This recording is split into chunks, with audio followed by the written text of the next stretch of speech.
This is J5 Lover, and today I'm going to be reviewing the Jackson 5's first album, Diana Ross Presents the Jackson 5. But before I get started, I wanted to talk about this day in Jackson 5 history. Well, this day in Jackson 5 history, June 1st, 1970, the Jacksons were on the cover of Soul magazine for the first time. Now, of course, they would grace this cover several times over and over again years later, but this was their first issue, and it's such a great issue filled with wonderful pictures. If in the future you would actually like me to show you the magazine page by page, please say so in the description. And if you like today's video or any of my other videos, please like and subscribe. Okay, now to get started with my review. The Jackson 5's first album, Diana Ross Presents the Jackson 5, which came out December 12th, 1969. This is one of my favorite Jackson 5 albums of all time. There were so many great songs. I feel like the Jacksons just came out of the gate from their first album really just strong. Every song on here just, whew, a lot of the songs on this album were former songs sung by other Motown artists. And they're just, for instance, well, this isn't a Motown song. The first song, Zippity Doo Dah, actually, funny enough, it was a Disney song. But the Jackson 5's version is so soulful and full of funk. The original version's more kiddie and like kind of happy-go-lucky. This was more upbeat and dance and soulful. The album altogether was mostly produced by Bobby Taylor, and he'd been working with the Jackson 5 for a couple of years. And just the songs are so amazing. The next song, the second song, is Nobody, which I really like. Nobody. I wouldn't say it's like my favorite song off the album, but it's a great kind of dancey hit. And then I Want You Back, of course, was the number one hit on the album. It was the Jackson 5's first number one hit. I like the song. It's obviously a big, huge radio hit, even still to this day. I wouldn't call it my favorite Jackson 5 song of all time, but of course, when you hear those opening piano, that sliding piano at the opening, I mean, who can resist the song? It just makes you feel good. And then after that is Can You Remember, which is one of my favorite Jackson 5 songs. Such a beautiful, kind of slow, reminiscent song. Funny enough, it's a side note really, right before Michael Jackson's passing, that song, for some reason, was just running through my mind constantly. I have no idea why. I hadn't really thought about it in a while. But I'll always kind of think of that song when I think of right before Michael's passing. But it's really such a beautiful song. And of course, all the songs on this album, the lyrics are so relatable. And they're just, if they're not, like slow kind of relatable love song type lyrics, they make you want to dance. These songs are just so funky and soulful, which I think was what the Jackson 5 was all about.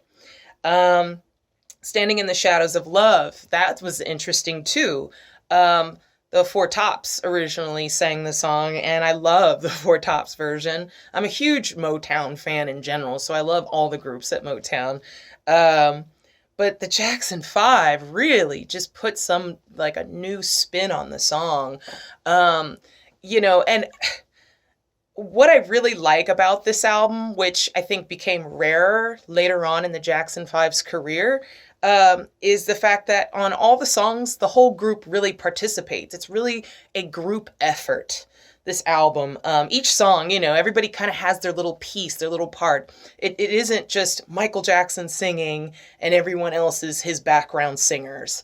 I feel like, especially on the early Jackson 5 albums, everybody kind of sang a little part in each song, and there was a lot of harmonizing and back and forth. Like, obviously there's the legendary Jermaine and Michael singing back and forth to each other, like, and I Want You Back. But even, Marlon Jackson can be heard on some of these songs. Tito Jackson, Jackie Jackson, everybody just kind of has their little part in the song. And it just feels like such a group effort before, I think, the later years when it feels more like the brothers are just backing Michael Jackson singing. You've Changed. That's a great song. And actually, funny enough, the Jackson 5 had recorded that song in 1967. It's funny to hear the 1967 version. The music is slightly different. And Michael's singing, I mean, he's probably 8 or 9 years old. So his singing just wasn't quite up to par yet. But when you hear it on this album, the music is so perfect. The production was so amazing. And Michael's voice is perfect. I think, it's funny that the Jackson 5's first album came out in 1969 with Motown. They were just polished at this point. They were ready. They were truly ready. The Jackson 5 had previously been with Steeltown, and they'd recorded a few songs. And not that those songs weren't pleasant to hear, but they weren't, you could tell they had a few rough patches and rough edges to deal with as far as the production, their sound, Michael's voice. Everybody kind of just still had some work to do. But once they hit Motown and made this record, you could just hear that they were ready. They were polished. They were ready for the public. They were ready to make those mega hits that they started making. And then, okay, so we're on to side two. My Sharia Moore. Jermaine sings this song, and the song was originally sung by Stevie Wonder. And I love the original version by Stevie Wonder, of course. But Jermaine, his voice was mature enough at this time to handle a song like this. And just the sweet, soulful harmonies of the whole group in this song is so incredible to hear. This is definitely one of my favorite songs on the album as well. And then, of course, the next song, Who's Loving You? That's probably my favorite song on the album as a whole. That beautiful blues piano intro, and Michael's vocals were just on point. The high notes that he hits, the song always brings shivers down my spine. Like, it just gives me goosebumps. I absolutely love that song. And, the Jackson 5 really made it their own, even though Smokey Robinson and the Miracles had previously recorded it. I Know I'm Losing You, that's like Jermaine leads that song. That's a good song, and the Temptations had originally recorded that song. And, it's not like my favorite song on the album, but it's a great song. And, the pace of the song makes you want to dance, even though the lyrics are quite sad. I feel like that was so common, back in the 60s and 70s. A lot of the songs, the lyrics could be kind of sad, but the music was so upbeat that if you really weren't listening to the lyrics, you just wanted to dance to the song, which I think is kind of nice to give a person the option of, do I want to kind of dwell on the lyrics and kind of be in a sad place, or do I want to dwell on the music and kind of just dance and be happy? And then after that is Chained, which I think, that was a really good song. I love, this is another song where Michael really sings with a lot of conviction and a lot of power in his voice. And I really love to hear that. Michael just really took charge. You could hear it on this whole album, how he takes charge. He comes at these songs like a pro. He sounds like an adult singing these songs. He doesn't sound like a child trying to sing adult songs. He sounds like an adult. And then the song Stand is after that, which I've talked about this song before. I love the lyrics. I think it's funny, Sly and the Family Stone had previously recorded this song. But, the lyrics, okay, they were written in like 1969. But today, they're still relevant, standing up for what you believe in and not caring what anybody else thinks. I mean, even to this very day, we could still sing a song like that, and it would just touch the hearts of so many people. And the Jackson 5, of course, touched the hearts of so many people with songs like this and many other songs. And so, it's definitely one of my favorite Jackson 5 songs as well. This album, to me, like I said, is just a powerhouse of Jackson 5 albums.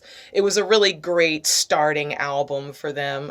They couldn't have started with a better album, I don't think. There's really no weak songs on here, let's put it that way. I mean, if I had to choose my least favorite song on the album, it would be the next song, which is the last song on the album, Born to Love You, which I hate to even choose that as my least favorite song because I think it's actually a great song. But I suppose when I compare it to a lot of the other songs on here, it's probably the weakest link on the album.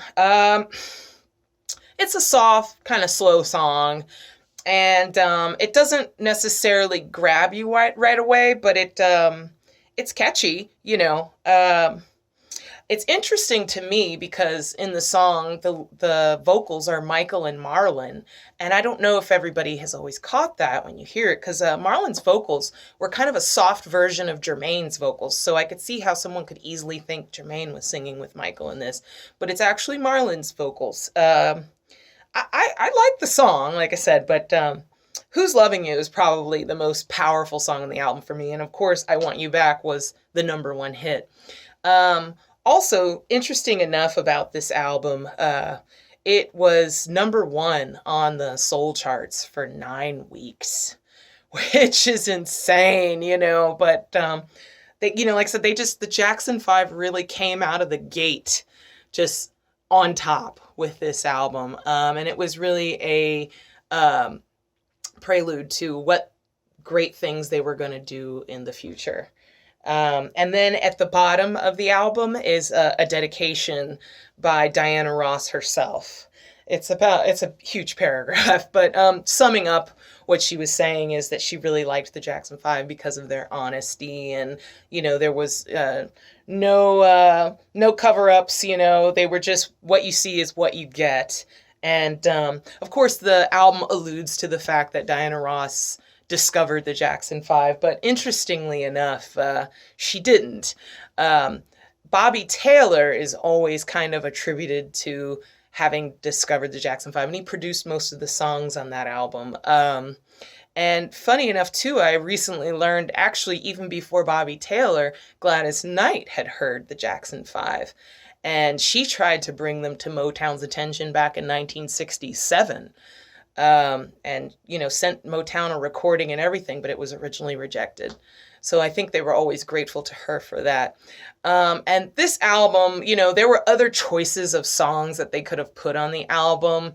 There was a lot of like unreleased tracks that became released later on, you know, several different CDs and whatnot. And one of my favorite, which I will talk about in a future video, is the Jackson 5's 25th anniversary Soulsation CD collection. It's a 4 CD collection with 82 songs by the Jackson 5, and some of the it has, like, you know, some of their hits, some of their like B-sides and lesser known songs, and then a lot of mixes and unreleased songs. And some of the unreleased songs from the first album are actually in this CD set. This is a must-have for any Jackson 5 fan. This came out in 1995, funny enough, and this was, for me, like the first CD that I had ever played.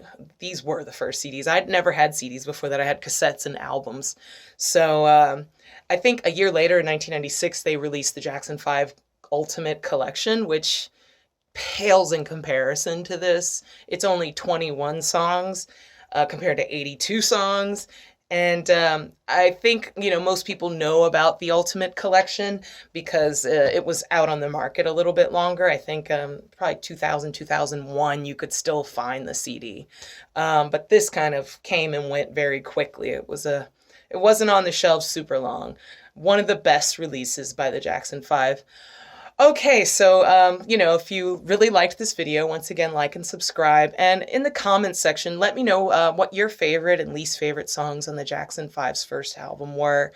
And maybe what you'd like me to do a video on in the future or talk about. Thank you once again for tuning in to my channel. This is J5 Lover. Thanks. See you soon.